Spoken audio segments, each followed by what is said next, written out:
Okay, I guess we are on the time now. Let's get started. So welcome everybody, our joint webinar with Nortal and Rancher related to webinar called Run Kubernetes Everywhere.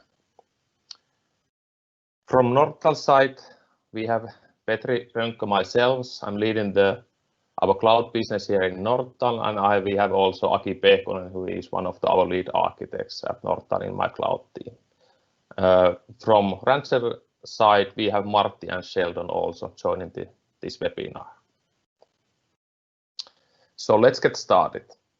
So for those who don't know Nortal, shortly, in high level, basically we are the company who helps our customer on their digital and business transformation journey in different industries. We have kind of almost 35 years history of the IT industry, starting from company called CCC from Oulu, early 1980s, where we have played a major role in manufacturing sector on IT. On the other hand, we have heritage from Estonia, company called Webmedia, which has played a major role on Estonia government digitalization initiatives for past years. Until 2011, those two companies merged, and that became Nortal, which comes from the Nordic talent. So today we have almost 100 million revenue, 850 employees. So we are a true global company, but in the local presence. In Finland, we have about 200 employees. And like I said, we operate in the different industries. Maybe biggest one is the manufacturing, e-health and government, but we have also financial sector, telco accounts, energy and logistics, and so on. So if we think about a little bit kind of what is our position, if we think about this cloud market and digital transformation journey. So first of all, I want to mention that we are technology agnostic company. We have strategic partnership with all the major cloud vendors, and we know those kind of the cloud platforms really well. But if you look at the market, we feel that that's not enough. The distributed architectures has basically become the mainstream architecture style to build in the cloud native application. Kubernetes adoption has been huge, and really our customers operating in the hybrid multi-cloud environment, including the on-premise, multi-cloud, and edge kind of the environments. And we as a Nortal wants to be number one partner for those customers who operate such environments. And in this area, it's really about the kind of the cloud computing, modern software development, API first thinking, domain-driven design, and data.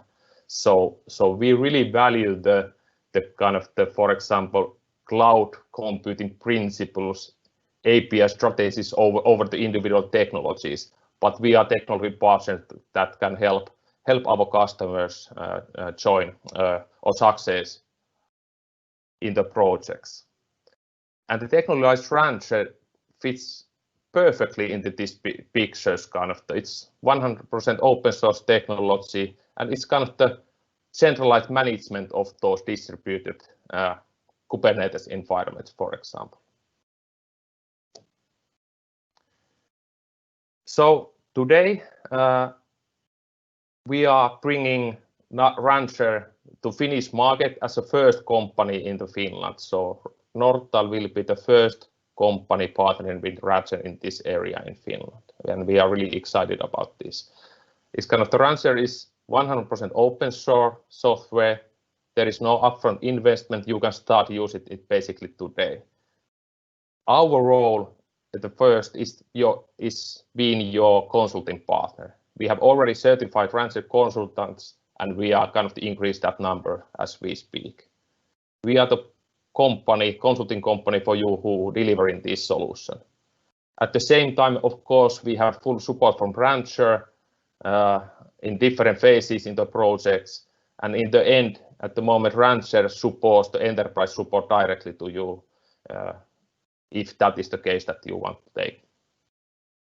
So how do we get started? It's really simple. I hope that you enjoy this webinar. If you are interested in this area, please contact us. Let's agree to joint workshop. We can explore the potential use cases of the company. We could kind of plan the pilot of proof of concept project and get started with this journey. That was a short summary of the topics, and next my colleague Aki will talk a little bit that why this Kubernetes is relevant in modern software delivery, basically. Aki, go ahead, please. Thank you, Petri. Let me share my screen. Should be available now. So, good morning, everyone, and welcome to the webinar. I have a quite big topic to talk about today, and I've given only 15 minutes, so better get started. And I'm going to talk today why Kubernetes is relevant in modern software development. And when preparing this deck, I decided that I talk a little bit less about Kubernetes in detail because we have brilliant experts available in this call, and try to provide some additional considerations that you might not have thought before.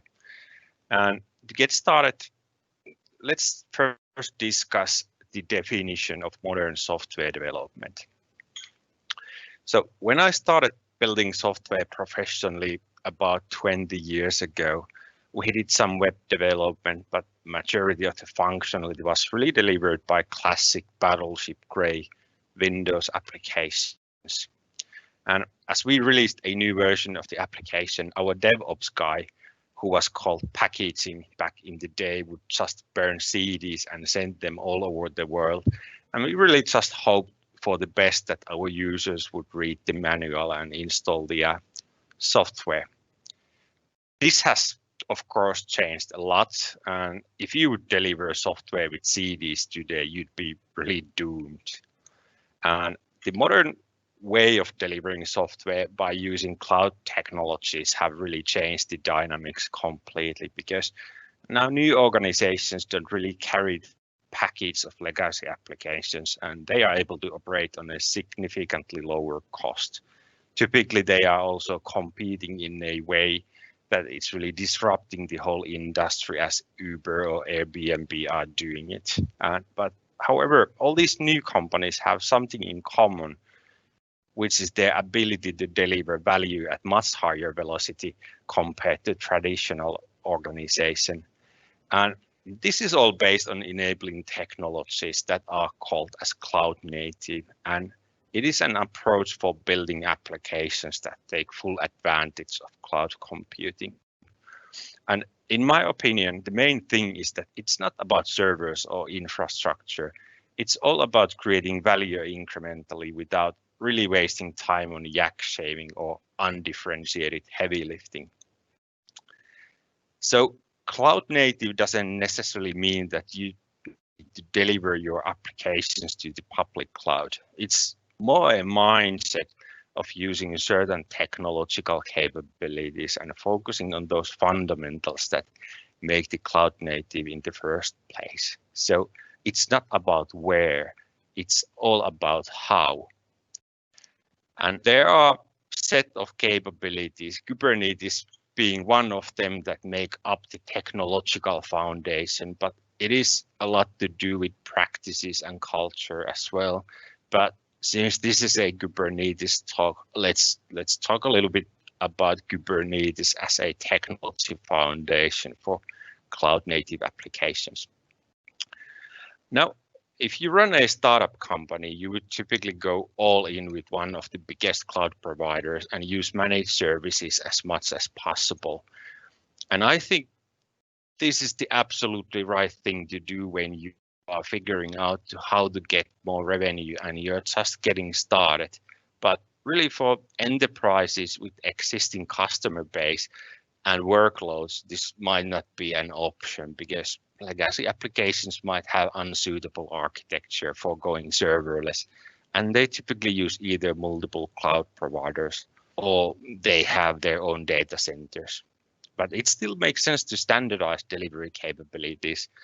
And sometimes I hear that infrastructure as a service being the lowest common denominator but I don't think that that is exactly correct, because it is not that easy to migrate VMs between cloud providers or between on-prem data centers. And also, it's not that easy to build continuous delivery with all those other infrastructure components as firewalls and load balancers, because although they do the same thing, they are not interchangeable, and they usually need to be configured in a different way.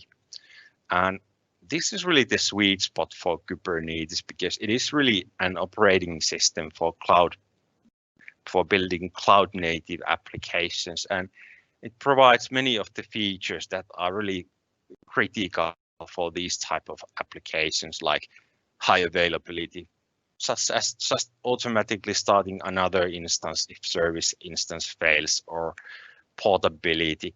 With containers, you can basically run them wherever you want. And this is really the typical use case that we at Nortal will come along and help our customers to modernize their applications. So basically what we do in many cases, we put those applications into containers so that you get all the cloud native benefits. However, the operational experience, especially in hybrid environments, might be still a challenge, and this is really what Rancher is really good at. Another really interesting thing is that since containerized software runs everywhere, there seems to be this new trend of building Kubernetes first software. So in essence, it is about using Kubernetes ecosystem as delivery channel for new applications and releases in the same manner than application stores or marketplaces does it today. And typically this is done by Helm charts, but some are using operators too. And the idea with Helm charts is simply that it is a package software that you can install new applications on your cluster in the same way as you would install an application on your computer.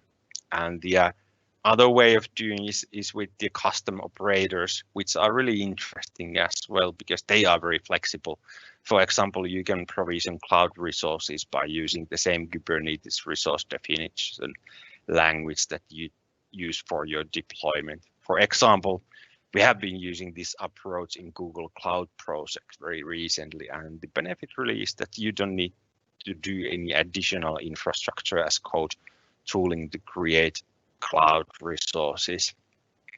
However, in my opinion, especially operators are quite immature at this stage, and the difference between Helm and charts and operators can be very confusing. But I think this highlights my previous point very well about Kubernetes being an operating system, and it's really interesting to see how this develops.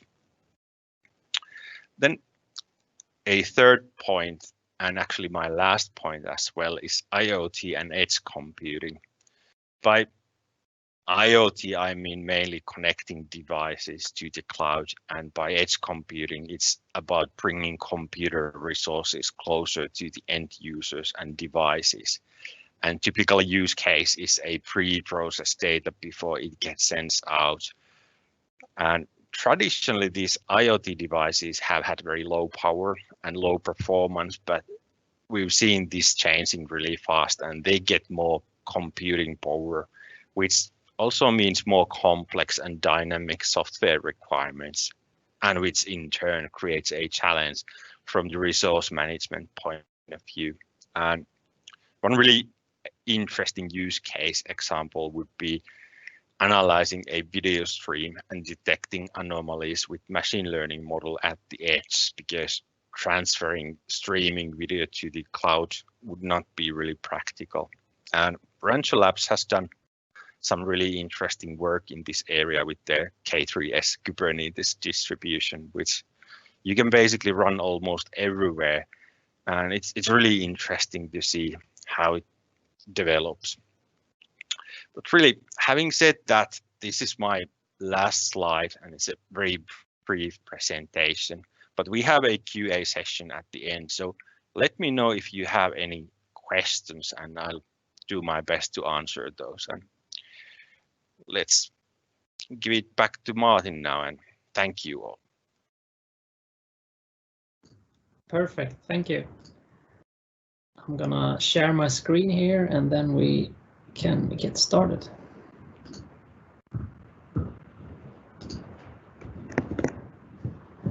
So there we go. Thank you, Aki, and thank you, Petri, for the introduction. My name is Martin Lager, and I am responsible for the Nordic region here at Rancher.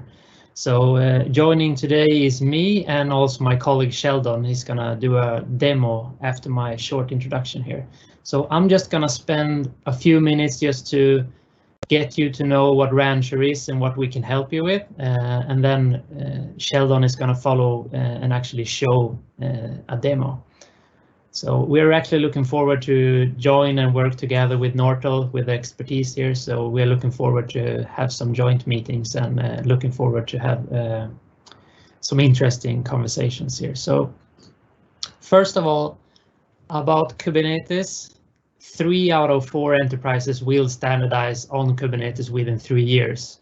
So if you are looking into Kubernetes, you are in the right path. So we're looking forward to help you to get started the easiest way possible. We are running surveys, and this is, the top 3 or the top 5 use cases why you're actually excited or why you're interested to start with Kubernetes. And the top 2 of them are designing microservices and also if you have customer-facing apps. We also see that you need to modernize legacy apps. And the yellow one here, that is one that actually Aku was talking about. That is the edge. So small installation, slim installation, and that is done by a K3S. And that one is growing a lot. This is just a short summary about the community growth. So we were founded the same year as Kubernetes back in 2014. And in the beginning, we had around 1 million downloads, and now we have over 100 million downloads. So we have over 30,000 teams are using Rancher. So, and this is, as Petri and Aki has told you, Rancher, we are 100% open source, so you can download Rancher and start today. So it's easy to get started and it doesn't cost anything. And I think this is why it is getting so popular. And we don't hold back any features. So if you download Rancher today, it is the same when you become a customer. So we don't hold back any features.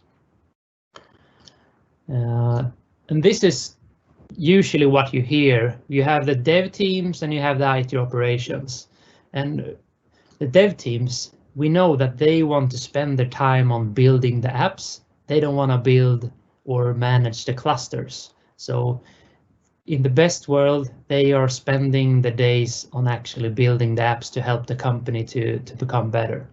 And to do so, they need simple to use service catalogs. They need CI/CD. They need monitoring, logging, and alerting, and that is what we have, out of the box in Rancher. And IT operations, to help the dev teams to move and work as fast as possible, they need a tool to have, to set up the provisioning, set up the network, make sure you have the global policies, the security, and I think security is something you should learn, especially now when Aki and Petri is in the call, to learn from the cloud area, implement security from the beginning. And that is something we are focusing a lot, so it doesn't become a problem when you grow and it becomes a bigger project. And here are a few things we would like to highlight.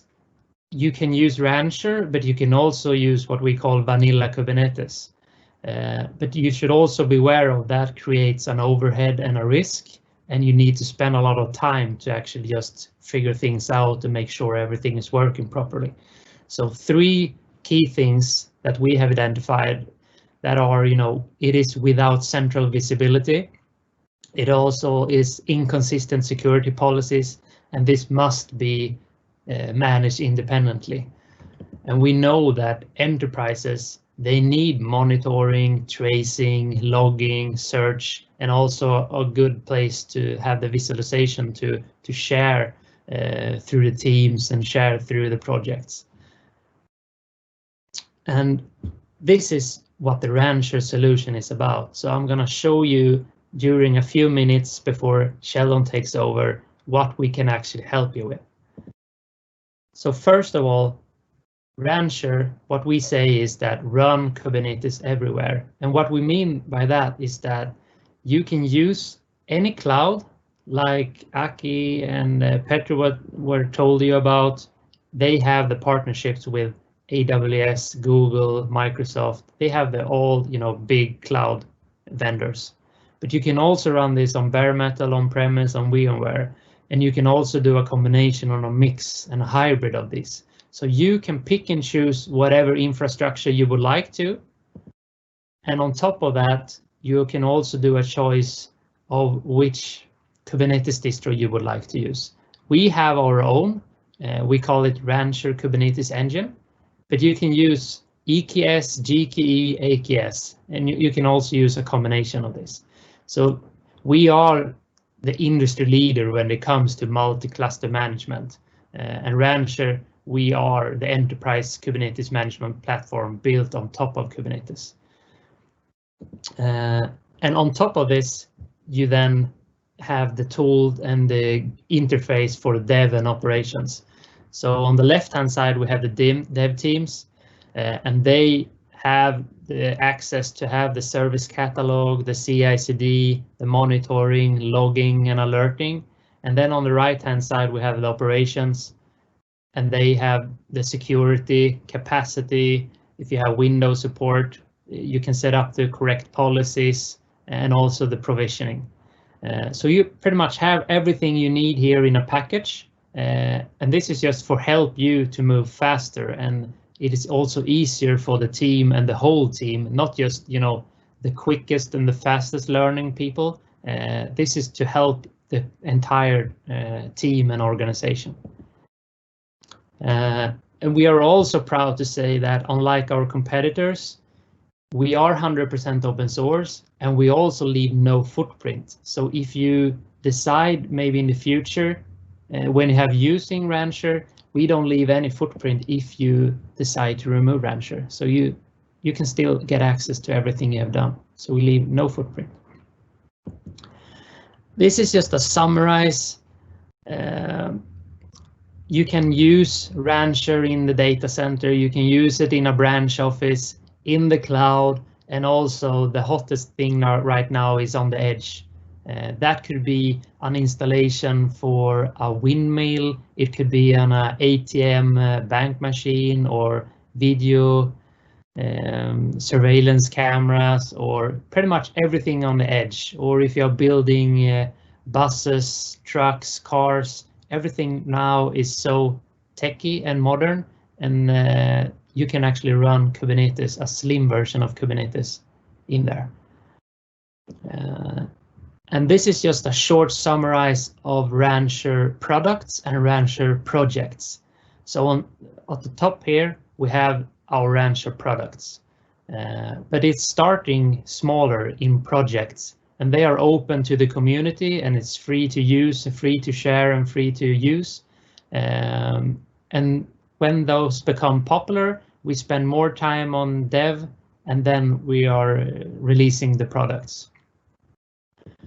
And we can also help you. I mean, Nortal, they are certified and they have skills to help you move forward within, a POC, or if you need help on specific topics.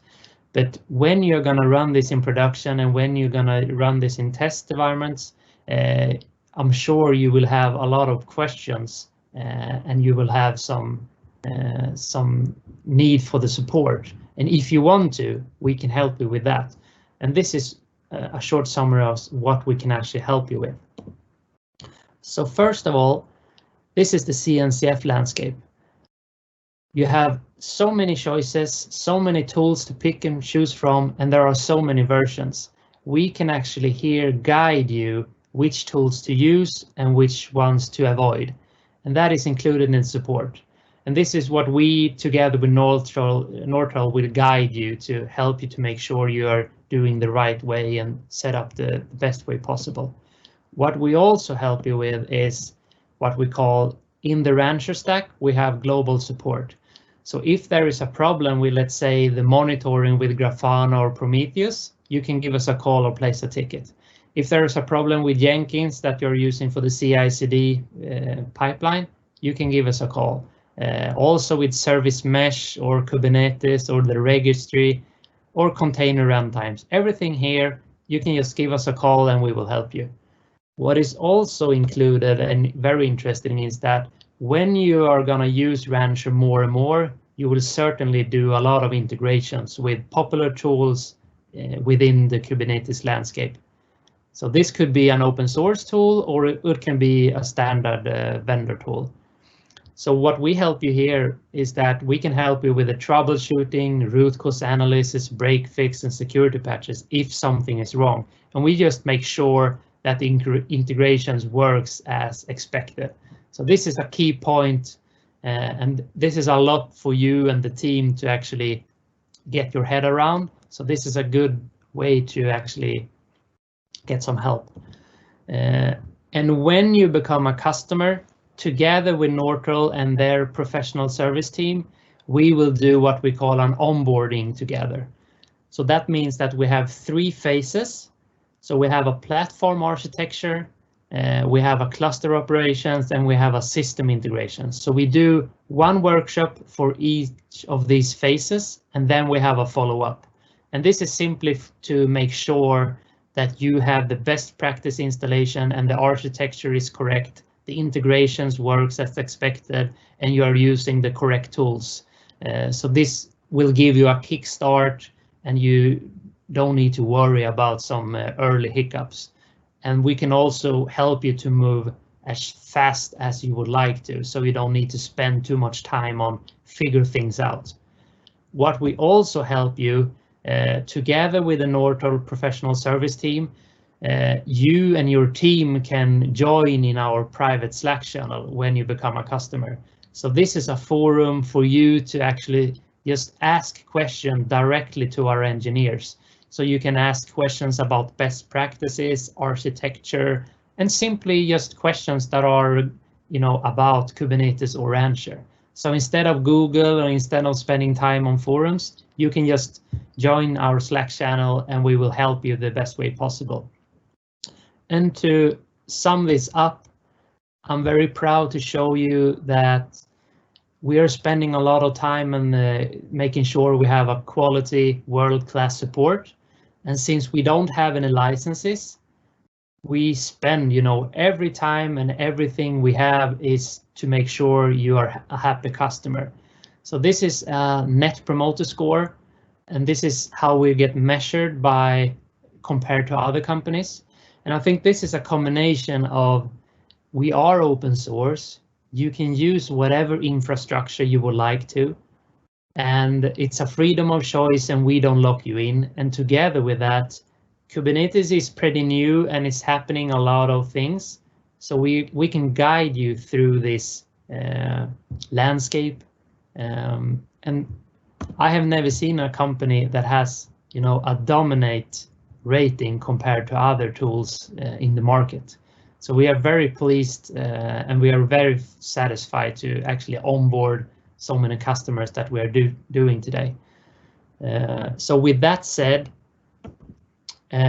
you will not be the first Rancher customer. You will become the first Nortal Rancher customer, probably, but you are not becoming the first customer. So even though we are a pretty young company, we have onboarded some of the biggest and well-recognized companies in the world. So we are sure we can find you a good way to move forward. So I'm gonna actually end here, and then Sheldon is gonna take over. Thanks, Martin. Let me try to share my screen. If you can stop sharing, then. Yeah, let's see here.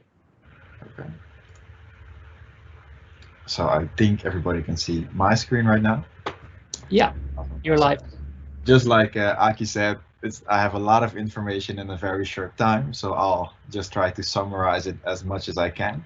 I also have a longer, a bit over an hour demo video that I will also share in the chat perhaps, or maybe in an email afterwards, where you can go through the full demo at your own pace. So starting off, just out of the box, this is what you would see if you would log into Rancher, right? The multi-cluster management solution. Here I can log in with GitHub because we have GitHub set up as our central authentication backend. So Rancher supports many backends. So normally this would be the place where you'd be able to choose the different types of backends. So I'm not going to remove this because I'll then kill the demo environment for my other colleagues. So I'll just show you on the website what solutions we support. So whether you're using Okta or Azure AD or LDAP, it doesn't matter. You can connect that to Rancher.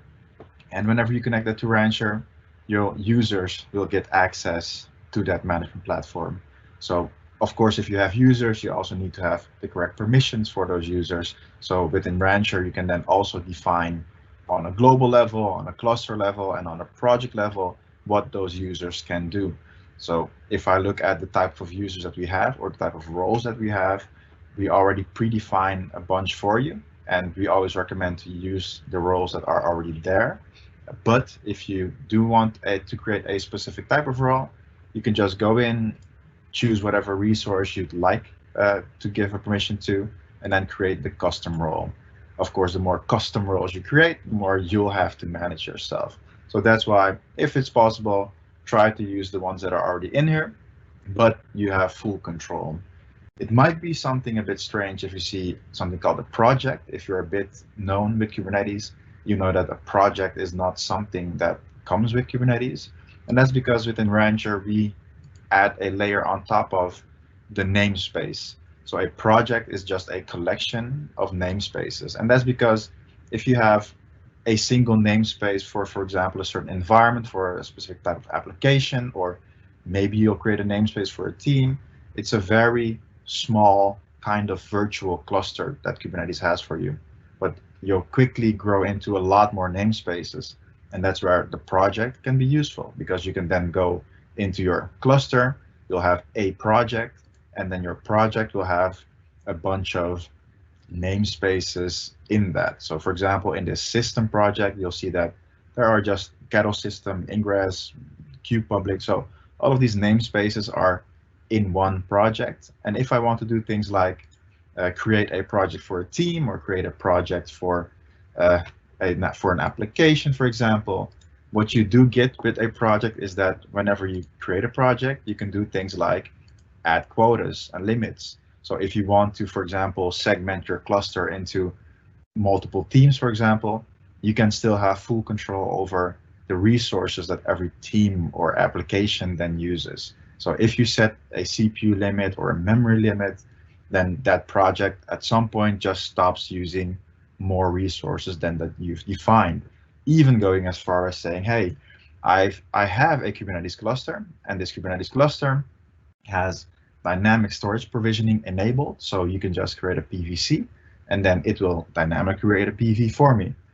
Of course, that's very useful. But if you're running on vSphere, for example, and you have a limited set of resources or disk space, or maybe you're running in the cloud and you don't have a limited set of resources, but still, if you keep on adding EBS volumes, well, your bill is going to go up and up, right? And if you're on-prem, then at some point you'll run out of resources.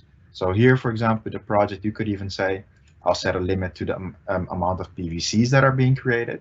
And then the DevOps teams or the developers or whoever is using the cluster, they have full control, but you can still set the limit for the top level project itself. So very useful, but just a way for us to make a bunch of namespaces a lot more manageable.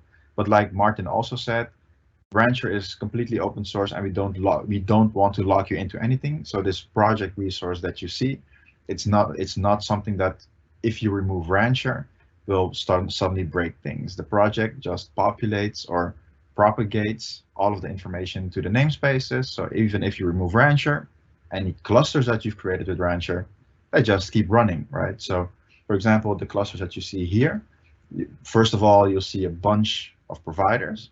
These are all test clusters or demo clusters that my colleagues have made, and I have one Conference H8 demo right here. And you'll see the provider types: Amazon, DigitalOcean, imported, vSphere.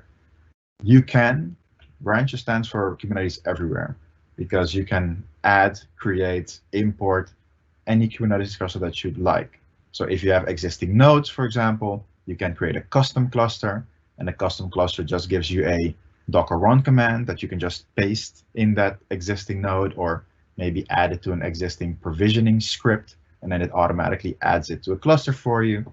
You can also just import any existing CNCF certified Kubernetes cluster. So if you do something like create a cluster at kubeadm, or you have Minikube, or whatever other type of cluster you've created, you can just import it into Rancher.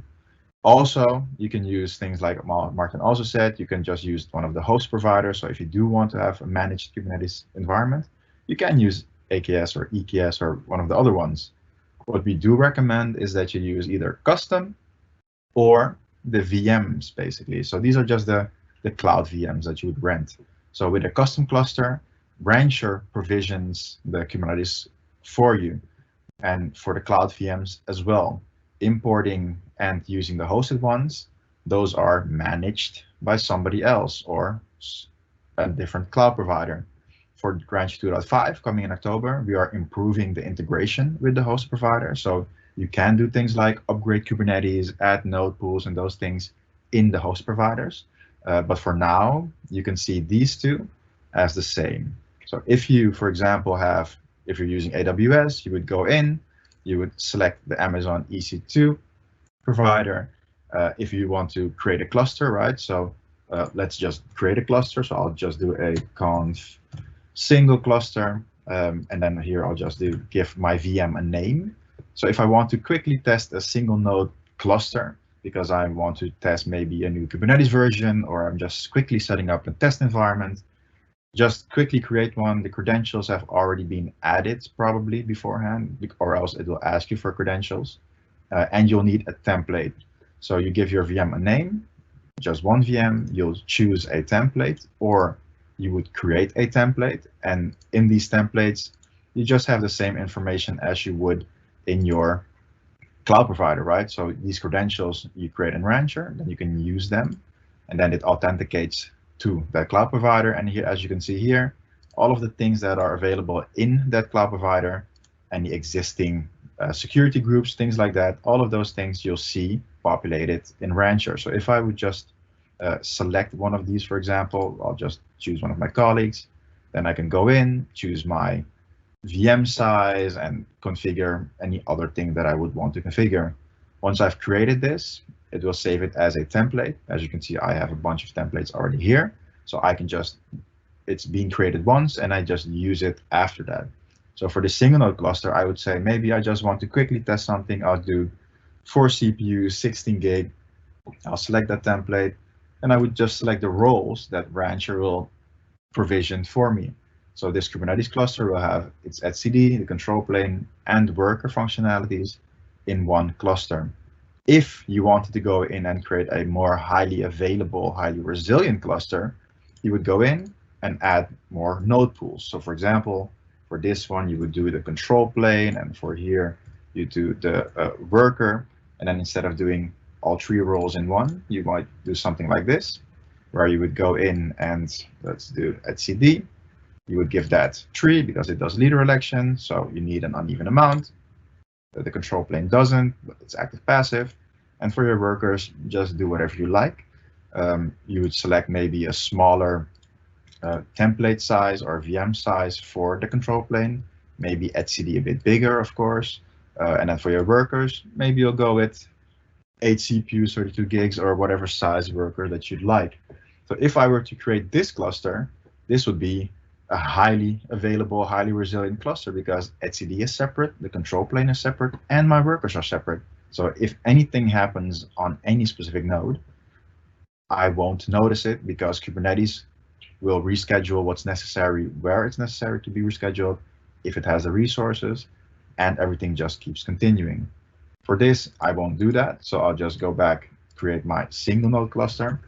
So let me just do single. I'll just take a smaller template and just one VM. If I scroll down, you'll see I can do things like select the Kubernetes version. So this is automatically populated whenever we add a new version. This is just upstream Kubernetes, but we have our own copy. And that's because, like Martin said, we fully support the Docker and Kubernetes layer as well. So if something needs to be patched in Kubernetes, if there's a CV or something like that, we can quickly patch, push out, and then create the pull request to put it back in upstream later. But for us, we need to be able to move fast, so we can patch if necessary. And that's why we have our own copy, but we don't fork anything. So as soon as the change has been upstreamed, everything is just back in sync. You can also, of course, choose your network providers. You can enable project network isolation if you choose Canal. You can also just disable the network provider deployment. So maybe you want to deploy something else afterwards, like Multus, for example, or CNI Genie. You can do all of that as well. You can just edit this as a YAML. You would just take out this Canal part, deploy the cluster, and then you will deploy whatever network provider you want afterwards in whatever way the vendor lets you do that. So I won't have to change anything here, so I'll just scroll down and then I'll just hit create. But before I do that, I also want to show you that these options can also be pre-configured. So as an admin, you could create templates for these clusters, and then the user that accesses Rancher might not have all of these options to configure. So they would have to use what's called an RKE template, or the Rancher Kubernetes engine that actually provisions the Kubernetes cluster. They would have to select a template, for example, the first one that I've created. And then here you'll see I can't choose what Kubernetes version or what port ranges or what schedule for the CIS scan. So you can create these templates and then enforce them to be used so that your DevOps teams might still have the freedom to create the clusters, right? But still on a high level, your CISO team or your ops team, they can still decide what and how to configure the cluster. So freedom on one side, but control on the other. I won't use this one. I'll just create my own, choose the latest Kubernetes version, scroll down, hit create. And then this goes off using my AWS credentials and spins up a single node. And then Rancher configures that node as a Kubernetes cluster. The conf H8 demo cluster that I've already created is like this cluster, but it's in DigitalOcean, and it is that highly resilient cluster. So if you see here, if I go to this cluster, I have 8 nodes running, all having each different role, and this is just highly available, right? So this was pre-provisioned beforehand, so it's an empty cluster. When you get an empty cluster or a plain cluster, you want to do things like set up live monitoring. With Rancher, you can just click from here or go to monitoring. I'll just go from here, scroll down. I don't want to change any of these things. If I want to enable persistent storage for Grafana or Prometheus, I could, but I won't. I'll just click enable. This just then goes and deploys Prometheus and Grafana for you. So as you see here, just some basic information from the metrics that it can already pull. And with this basic information alone, you could go in and already start creating alerts, right? So if a node is running out of resources or your scheduler is unavailable, things like that, you can create an alert. For that alert, you can then go in and create a notifier. That notifier then sends you an email or maybe triggers a webhook. So all of those things, all already available from some basic metrics. When you do set up live monitoring, then, for example, if I go to this cluster that already has it available, you'll see that not only can I see, of course, what's reserved by Kubernetes, but also what's being used. And now, of course, you also get a bunch more graphs available to you in this UI. But what you will probably use is Grafana. So when Grafana is created for you, it automatically creates a bunch of dashboards for you as well. So it's possible to just, like you saw me do, click to enable live metrics, and then out of the box, you already have a bunch of information you can start using, or put it, select a dashboard, put it on a screen somewhere. All of this stuff is already just pre-populated for you. So you could log in, use Prometheus PromQL to do your own Prometheus query language. This is all empty because I just created this cluster. But you could then go in and create your own custom dashboard, your own custom graphs, pie charts, whatever you'd like to do. Okay, this is why it wasn't working.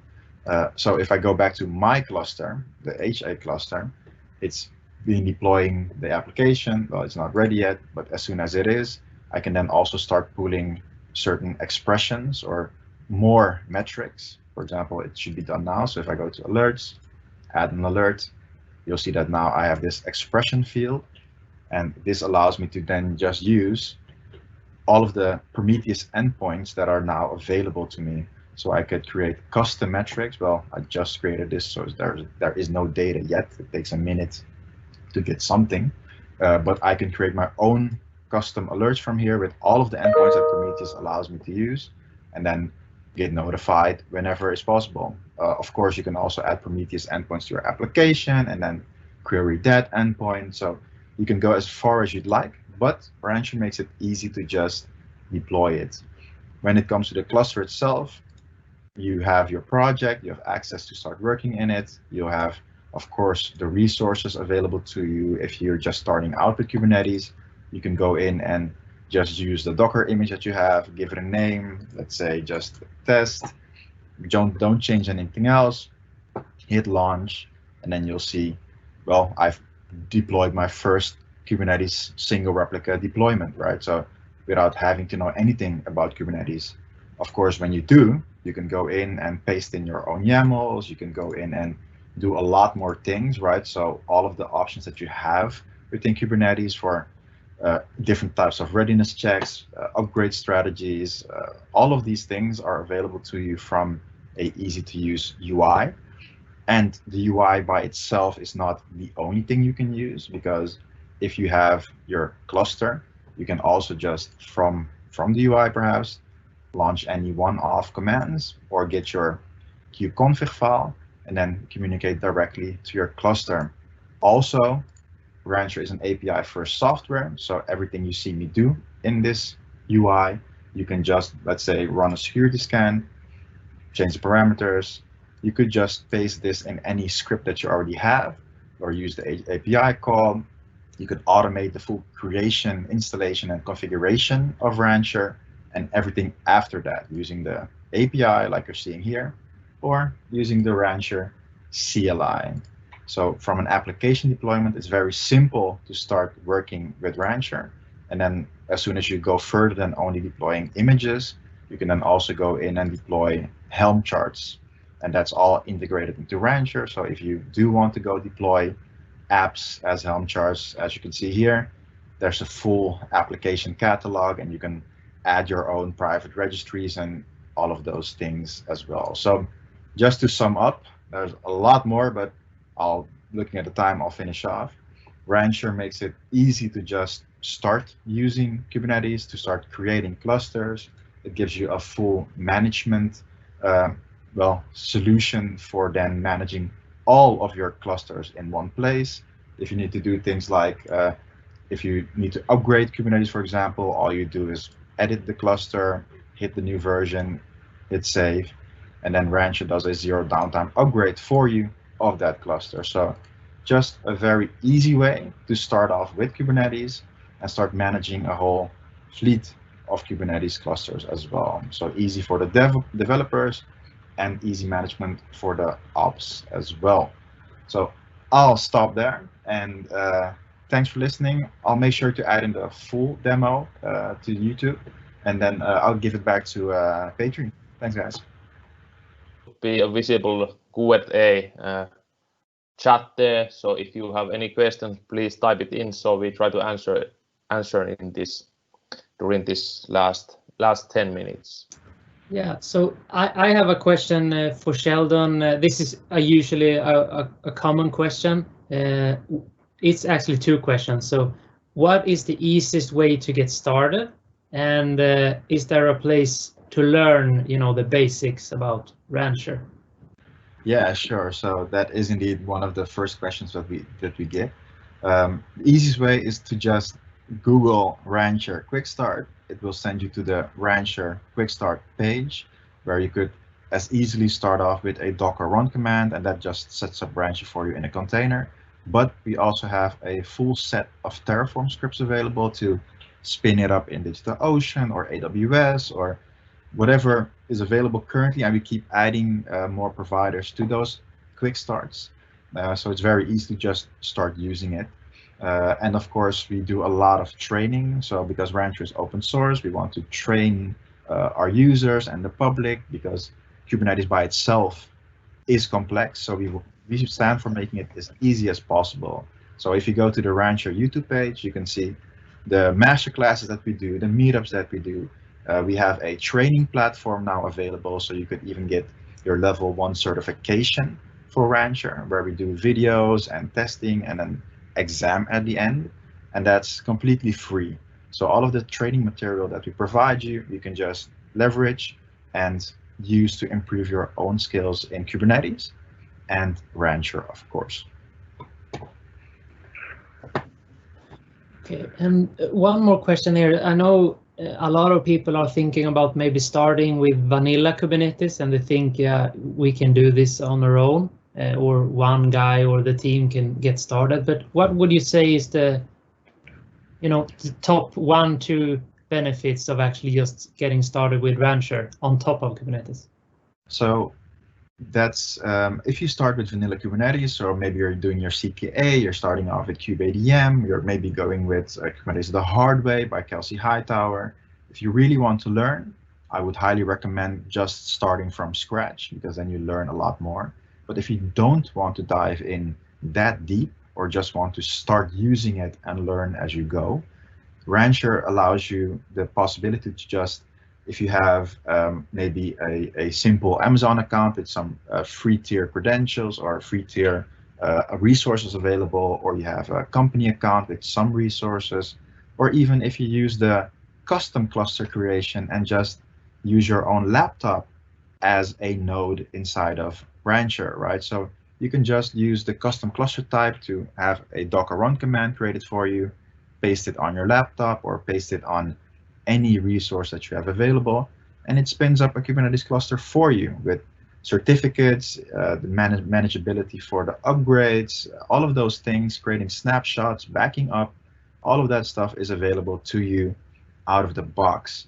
And as soon as you then start moving up and going to acceptance and production, or even setting up a better dev environment, it just allows you to just use a management solution that does not change as you get more professional. What you see is what you get, and you can make it as complex or as easy as you like. So even if you go with support afterwards, you still, whatever you've learned for Rancher, it's still the same. There is no community or enterprise edition. All of the providers, they look the same. You don't have to learn different type of consoles if you're using different type of clouds. So as a user, it's just very easy to just start using Rancher to then leverage all of the features that Kubernetes gives you, and just lets you start off simple and gives you the opportunity to then start learning more about Kubernetes without having to dive into the deep end beforehand. Okay, and we also know that we focus a lot of time on doing great integration with certain tools.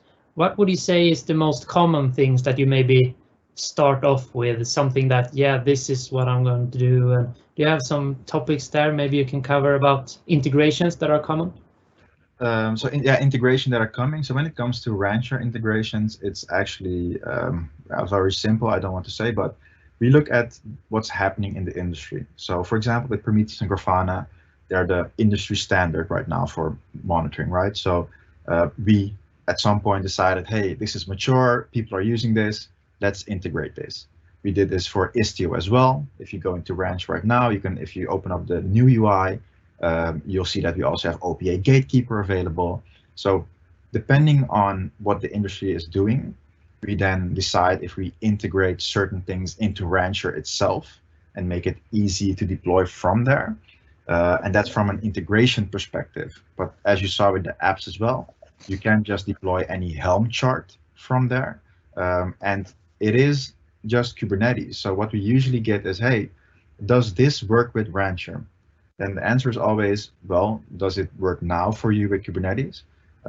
If it's yes, then yes, because Rancher, or at least the downstream clusters, they're just Kubernetes. So if it works with Kubernetes, it should work with your Rancher provision cluster. And if it doesn't, that's something that we then see as, hey, like you said, Martin, this integration is not working, and it should, then we fix that. So with anything that you try to deploy or integrate, if you have Rancher support, you always get a root cause analysis support. And if you have certain things like Prometheus, Grafana, Kubernetes, Docker, those are things that have full support. So if it's broken, we fix that. But for other things, you might need the support from the vendor as well. But yeah, it's just Kubernetes. So it's just RKE is Kubernetes in containers. K3s is a lightweight Kubernetes distribution that you can deploy on, for example, ARM devices, but also in the cloud. And K3s gives you things like using an external database instead of etcd. So you could just use Postgres or MySQL instead of having to learn and debug etcd when things go wrong. So the things that we do are just to make your lives easier. So even with storage, like distributed block storage, we have Longhorn, which just gets deployed, and then you can just start deploying your PVCs, and Longhorn generates the PVs for you out of local storage. So whatever we do is just to make this whole complex environment, like you saw with the CNCF landscape, just to make all of that stuff a bit more consumable and easier to start off with. Okay. Nice. Do we have any written questions there? I'm not seeing it so far. Yeah. No, not at the moment, but I have one question here about day 2 operational tasks. Like, what do you see is the best practice to manage those downstream clusters in day 2 scenarios if you really want to automate everything instead of going through the user interface? So that's a great question, because a lot of people forget that when you start with day 1, it looks all roses and sunshine, right? So it's all perfect, but the day 2 stuff is where it gets complex. So with Rancher, like I showed you, you can either leverage the Rancher API or the Rancher CLI. We have our own Terraform provider that we maintain. So if you want to deploy Rancher, as you will see with the quick start guides as well, you can just spin up or do a Terraform apply, and then it creates all of the infrastructure and installs and configures Rancher for you.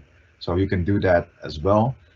From a cluster perspective, for the downstream clusters, you can do things like use RKE, which is a way to basically code what you just saw me do for your clusters.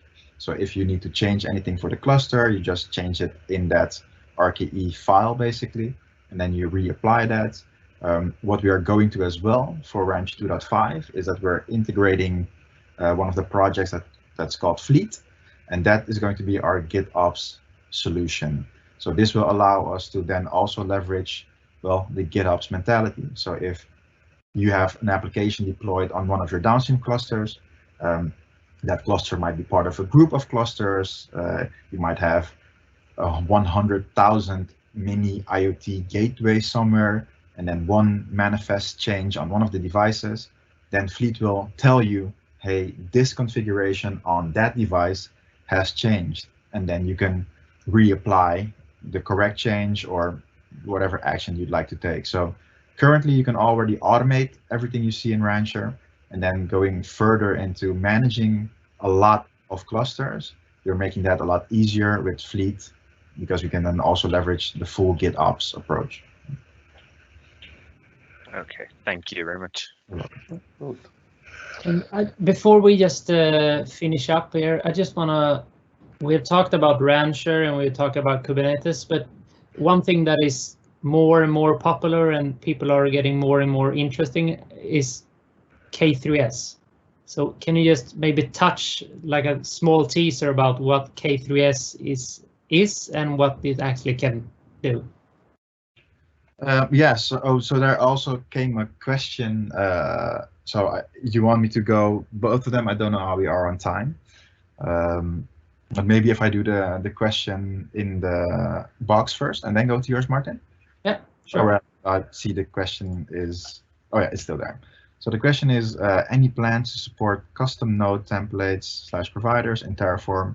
In my case, I run RKE on Cloud. I can't use Rancher since I can't automate the entire process as I would have to create the node templates manually.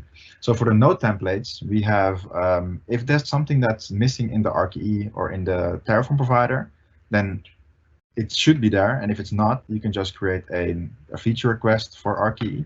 Our engineer working on the Terraform provider, he'll make sure that whatever can be configured will get configured. So the goal is to do the full automation. So if it's not there, it is probably supposed to be. So you can just create a ticket on GitHub, and then we'll make sure to add it eventually. So Martin, going back to your question. So it was about, sorry, if you can repeat it quickly, perhaps. It was about K3S, I think. Yeah, I mean, K3S, that is a new topic, and everybody's, figure things out about what they can actually do, or why K3S is maybe simpler or a better fit in some cases. Oh yeah, so for K3S, it started as, it was a side project that quickly was used for in the edge environment as well, because K3S is like we said, lightweight Kubernetes distribution. It's only a 40 to 50 megabyte binary. And instead of, if you look at things like kubeadm or other provisioning tools, K3S has everything it needs to set up a Kubernetes cluster. It's also an opinionated Kubernetes distribution, unlike our RKE, which is just upstream Kubernetes in containers. K3S does make some choices for you.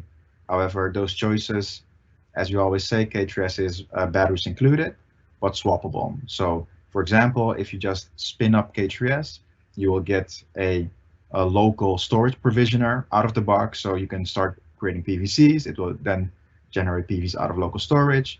You can use external databases. If you don't, it will use SQLite. It has Flannel embedded. It uses containerd instead of Docker. So there are a bunch of things in there that are chosen for you, but you can swap out. And that's also one of the reasons that it's even being used in the cloud, because organizations don't have to go and use etcd, right? So most of the things that we usually hear is people debugging and spending a lot of time on etcd. But if you already know Postgres, if you already know MySQL, then just attach your Kubernetes cluster to your existing managed database, perhaps, right? That thing is optimized to almost perfection, probably. So just use that database and use the knowledge that you have. So whether it's on an ARM device or you're just running it in the cloud as the basis for your Rancher instance or for your Kubernetes cluster, or however you want to use it, it just depends on, do you want the features that K3S brings? If not, just use RKE. If you do want one of the other features, you can. It's just Kubernetes, only very lightweight and built for more architectures. Hey, thank you so much. If there is no other questions, I would like to thank you everybody to join in. Please feel free to contact us. We are here to help you. So let's keep in touch. Let's explore if we found joint opportunities. Take care. Bye, guys. Thank you very much. Thank you. Bye. Bye-bye.